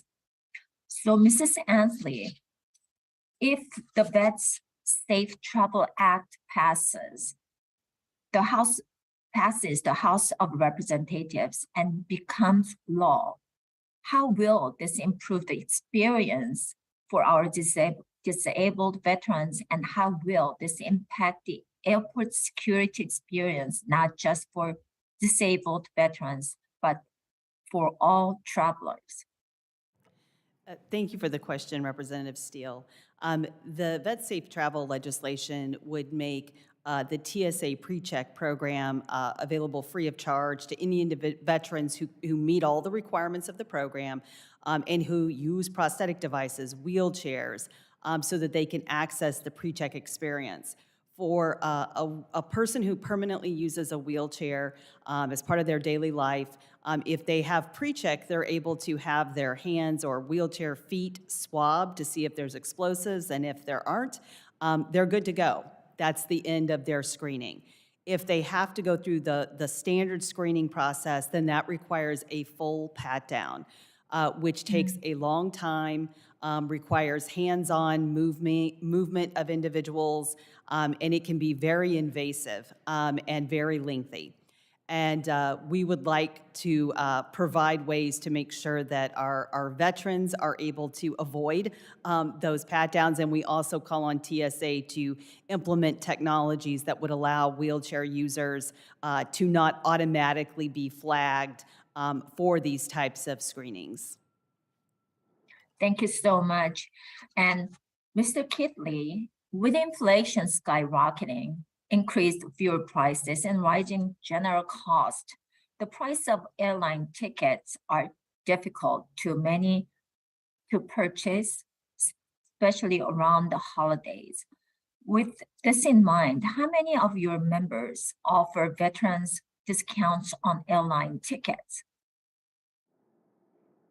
Congresswoman, thank you for the question. Unfortunately, I don't have the information on our members' discounts. I'm not an expert in our members' fare structures, but I'm happy to work with our members and get information over to your office. Okay, thank you very much. Thank you, and I yield back, Mr. Chairman. Thank you very much. The chair recognizes Congresswoman Williams. Thank you, Mr. Chairman. And thank you to all of our witnesses who are here today. There are 42 million Americans who have a disability. It's enough of a challenge to travel hundreds of miles. We shouldn't have anyone living with the fear of their mobility aids being lost, damaged, or mishandled when traveling, as we've heard from our witnesses today. Air travel should not only be accessible, but also a safe and dignified experience. Ms. Ansley's testimony cited GAO's 2020 report on the accessibility of U.S. aircraft lavatories, specifically that accessible lavatories are available, but that carriers don't often choose to acquire them. Mr. Keithley, could you elaborate on why carriers are often hesitant to acquire accessible lavatories? Congresswoman, thank you for the question. And referring back to my answer a little bit earlier, none of those lavatories actually meet the DOT standards which DOT has proposed. We're looking forward to the DOT finalizing its rules, which are supposed to come out next April, so that the manufacturers can start meeting those obligations and airlines can start installing them. Thank you. So I just want to make sure that I'm hearing that. So even the current ones are not sufficient. Congresswoman, yes, from our understanding of the comments from the manufacturers, the current solutions do not meet DOT's proposed requirements. Thank you. And Mr. Reichs, my district is home to Hartsfield-Jackson Atlanta International Airport. And I know you've all heard me say it is the world's busiest and most efficient airport. But if it is not efficient enough to make sure that it's accessible for all passengers, then I've got work to do. So given your expertise and familiarity with the large hubs, what can Congress do to help large airports become more accessible? Thank you, Representative Williams, for the question. I believe, as I said in my testimony, it comes down to funding, first and foremost. There are a lot of needs out there, and I mentioned this, the shortfall is significant. And so Congress could go a long way in really supporting additional funding for the airport terminal program and the AIP program in general. And I think a recognition of the priority of accessible airports for all certainly would help in that regard to prioritize those investments. In your testimony, you mentioned that next year's FAA reauthorization is an opportunity to narrow the gap and make our airports and terminals more accessible. Can you elaborate more on what those policies might look like? Well, again, I think certainly recognizing, I think the ATP program went a long way to recognize that airport terminal projects should be prioritized and that there was a backlog there. So I think, again, given that much of these investments are in facilities for airports, that prioritizing those investments, maybe looking at eligibility requirements for those investments at airports would be a good start. Thank you, Mr. Chairman. I yield back the balance of my time. Thank you very much. Chair now recognizes Congressman Johnson.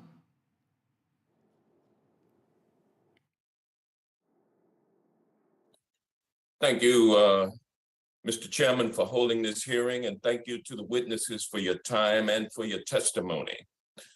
Airline employees and contractors are responsible for properly handling cargo, which for passengers with disabilities includes mobility aids such as wheelchairs. However, too often we see that this equipment is being handled with, or is not being handled with, appropriate care as required under federal law. For example, earlier this year, we saw many Paralympians arriving at Atlanta's Hartsfield-Jackson Airport to compete in the July 4th annual AJC Peachtree Road Race. Numerous passengers reported damages to their wheelchairs, and for some, their chairs never arrived, forcing them to bow out of the competition completely. As one racer, Julia Beckley from Colorado stated, quote, "Things get broken and that sucks, but when you lose your when you lose someone's day chair and race chair, you're taking away their entire life in a second," end quote. Unfortunately, this is because airline employees aren't sufficiently trained about how mobility aids, particularly wheelchairs, should be handled. Ms. Ansley, can you speak to the gaps in training among airline workers on the storage and handling of specialty mobility aids that impacts passengers with disabilities and proves financially burdensome? Yes, thank you for the question, Representative Johnson. Certainly, we do know that there are many gaps in not only training, but also in the infrastructure surrounding wheelchair stowage. So we often know that information that is provided by passengers about their wheelchair may not be fully conveyed through their travel process so that everyone knows they are traveling with a wheelchair, including upon their arrival.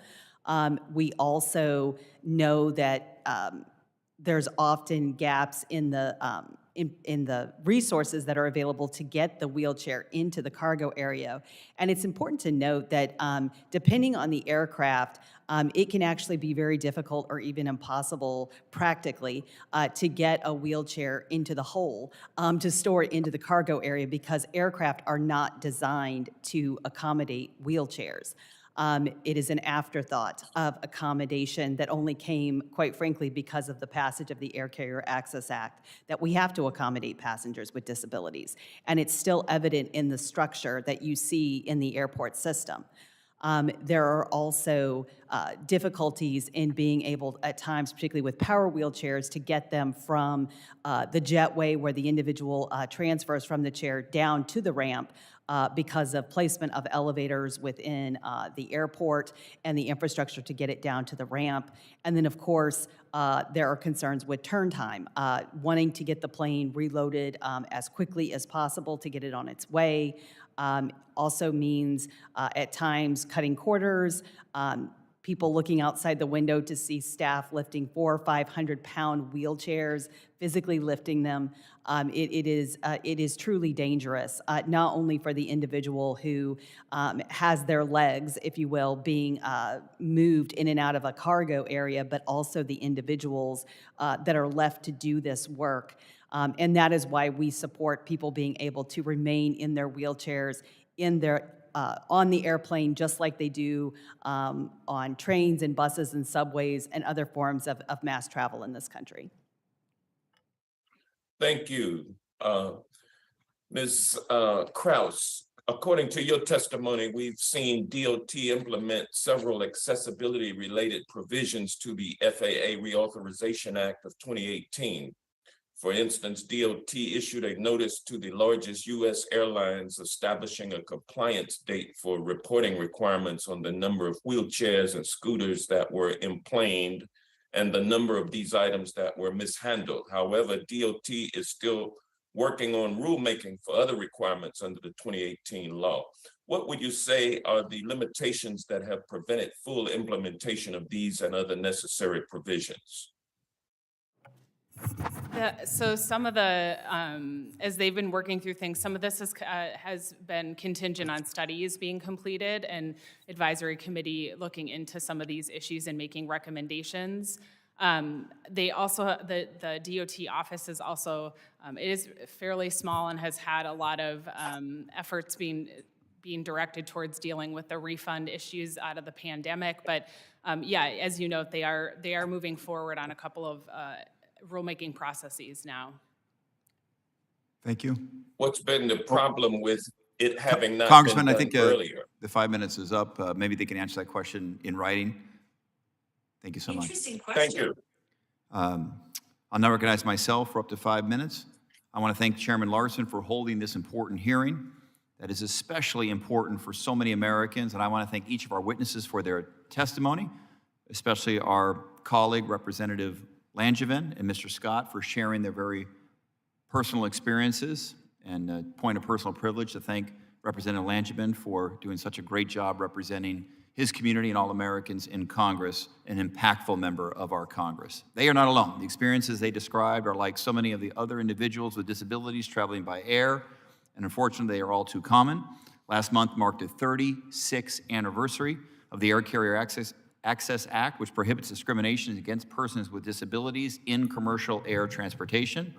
Through the act and the landmark Americans with Disabilities Act, we have made significant progress toward ensuring equal access for those with disabilities. But barriers to air travel, inaccessible lavatories, injuries when boarding or deplaning, inconsistent security screenings, and damage to mobility aids, they still persist. These barriers often force individuals with disabilities to endure additional challenges when traveling. They'll dehydrate and fast to avoid having to use a lavatory.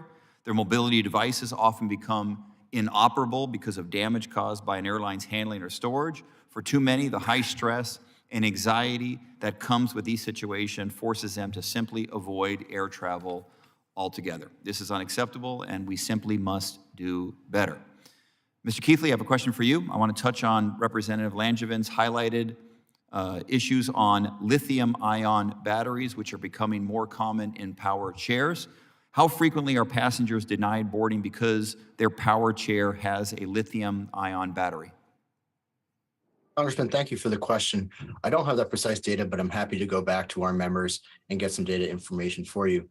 We continue to support the FAA's and the Pipeline and Hazardous Material Administration's determinations on lithium-ion batteries, and safety is our primary consideration for carrying those batteries.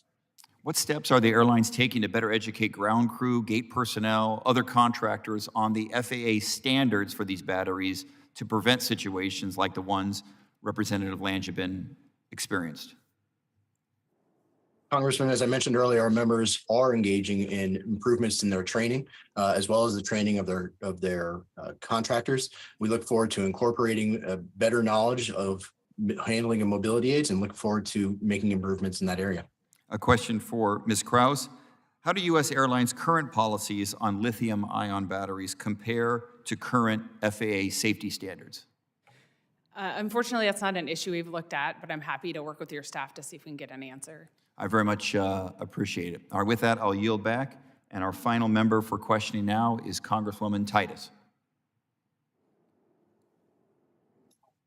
Thank you very much, Mr. Chairman. And I too want to thank Mr. Landsman for being such a champion for these issues. And I was pleased to join him on introducing the Air Carrier Access Amendments Act. And I hope that we can make that a priority. We don't have much time before the end of the year, but it's certainly obviously from this hearing, very important. I'd like to ask Ms. Ansley the first question. You know, I represent Las Vegas. It's one of the world's top destinations, and we pride ourselves on having very good access for those with disabilities. We got 40 million visitors a year coming from all around the world. And we know that the travel experience and your holiday, when you talk about it and you reflect on it, begins the minute you leave the house. So that includes getting on the plane, your experience in the airport, how the plane does to accommodate you. And I wonder if you would address what are some of the things that we can put in the FAA reauthorization that address some of the questions that have come up today and just make the travel experience better for people with disabilities. Now is the time. We were going to do this reauthorization. We ought to take advantage of the opportunity to see what we might be able to include. Thank you, Congresswoman Titus, for that question. And PBA held its 75th annual convention at Las Vegas back in 2021. So we were well, thank you for that. Pleased to be in your state. We really believe that there is much that can be done in the 23 authorization similarly to what we had in 2018. That including provisions of the Air Carrier Access Amendments Act in the reauthorization. It is truly the only way that we are going to address the structural problems with how aircraft are designed and with processes. I don't believe that you can train your way out of these issues. Training is a component, it certainly is, but the system is simply not designed to accommodate people who use wheelchairs in air travel the way that we have it today. And we also support increased enforcement. We've heard a lot about those complaints that are filed with DOT. Many people don't even file the complaints anymore because they feel like they do and nothing changes. Even when they get a letter saying that the complaint was valid, they don't see any changes. They don't receive any compensation. They don't even receive an I'm sorry from DOT. If you file with the airline, if you're an incident, typically you may be offered miles to travel on the airline again. They are supposed to fix your wheelchair if they damage it and it's been disassembled. And there's a lot of, and so we think that people being able to remain in their wheelchair, in addition to enforcement, continuing the work that was done in 2018 in terms of the study on in-cabin wheelchair restraint systems is another good way for us to move forward. And again, really take this opportunity to make a change, move beyond best practices and individual action. 40 years of activity in this area has shown us that unless Congress and DOT act, we don't see changes in the system. FAA is one of the most hidebound agencies that I know. It's very hard to get them to change, and often they hide behind the it's all about safety. Well, we certainly want it to be all about safety, but we don't want safety to just become an umbrella excuse for not doing anything. My second question was going to be just what you mentioned to Mr. Keithley. When it comes to disability related complaints, would you walk us through that process? How do you address them? How do you review complaints? Do you have any people from the disability rights community engaged in that process? Certainly, Congresswoman. When an airline receives a complaint, there's a multi-step process. If the complaint occurs at the airport, and this is all regulated by the Department of Transportation under a rigorous regulatory regime. If the complaint occurs at the airport, the airline is required to provide what's called a complaint resolution officer, and those resolution officers are supposed to be available 24/7. And they're supposed to have the authority to dispose of the concern, as well as have special knowledge about the ACAA regulations. If the complaint comes in after the travel experience, the department also has regulations to require that we respond to the passenger's complaint to address their potential violation and also inform them that they can take their complaint to the Department of Transportation. We take all of that, we take that complaint data, we aggregate it, we code it, and we provide it to the Department of Transportation to help them identify trends and also help us to identify trends. Our members are, some of them already have, and others are creating advisory boards for the disability community, so that they can help analyze those trends, those complaints, and make improvements where they see those trends. Thank you so much. Time is ended. Thank you. Thank you, Congresswoman. Next up will be Congressman Mast. Thank you. Appreciate it. So, Mr. Keithley, I wanted to start with you and just bring up a conversation about walking assisting devices. I walk with a cane on a daily basis. Some people have crutches. There are variations of walking sticks that people use. And I'd be curious to know your opinion on it, recognizing where you come from the airlines. When I get on a plane on a weekly basis, I use my cane to walk onto that aircraft down the ramp, which is sometimes pretty inconvenient because of how steep they are, and the fact that for the bulk of those ramps, there are not handrails on the way down. There's just usually two short sets of handrails down where those things accordion, if you want to use that word for it. But then I get onto the aircraft and the flight attendants will say, hey, we need to put your cane up into the bin, to which I've had numerous conversations about this. And they said, well, we assure you that if you need your cane, we'll get you your cane back, of which I think is absolutely not likely at all, that if there's an emergency situation in the aircraft, nobody is coming back to get my cane out of the upper bin. And so I'm just wondering your opinion on why that needs to be in place or doesn't need to be in place for passengers to move those mobility aids to the bin. And I'll give you one other statement. It was said to me, well, if you were to pass out, also, then your cane would be in the way. Well, I have two prosthetic legs, and beyond that, I weigh about 170 pounds. So on top of a cane being in the way, there would be two prosthetic legs and 170 pounds of dead weight. So I don't think that's a great reason either, but I'd be curious to know your opinion on it. Certainly, Congressman, thank you for the question. The rules for requiring the stowage of mobility aids were developed with, first, obviously, safety is the first consideration in mind. If there are additional concerns about safety and evacuation, we certainly defer to FAA as our safety regulator, as DOT with the expertise in accessibility and safety to make improvements to that regulation to ensure that your evacuation is safe, you have the mobility device that you need, and that the entire flight is safe for all passengers. So I just asked, this is something that we revisit and look at. Do you think we could find agreement? It's unlikely a flight attendant is going to come back and get my cane if there's an emergency situation on the aircraft. Congressman, I think the flight attendants are dedicated to assisting you with your disability and your service needs. I think this is actually a great opportunity for something that the ACAA Advisory Committee could take a look at, which is going to be reconstituted by DOT. And this was that was the committee that was created by Congress. Good. Well, I appreciate it. I'll look forward to looking at that with you all. I want to bring up a slightly different issue in the 2 minutes that I have remaining. And this is just something that I think is related to assistance for individuals with disabilities, but a host of others as well. And I'm just going to share a personal story on this. I was flying from Grand Rapids, Michigan to Florida. I had picked up my father, or rather my father was flying back to Florida with me.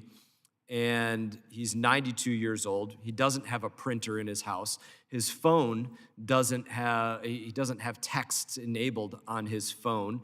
And so the ability to actually get him his ticket was something that was limited by his age and his use of technology. But as we were flying with Frontier Airlines, we did witness that there is a $25 per passenger per direction charge to utilize anybody's assistance at the ticket counter. And it actually, I printed off the regulation on it.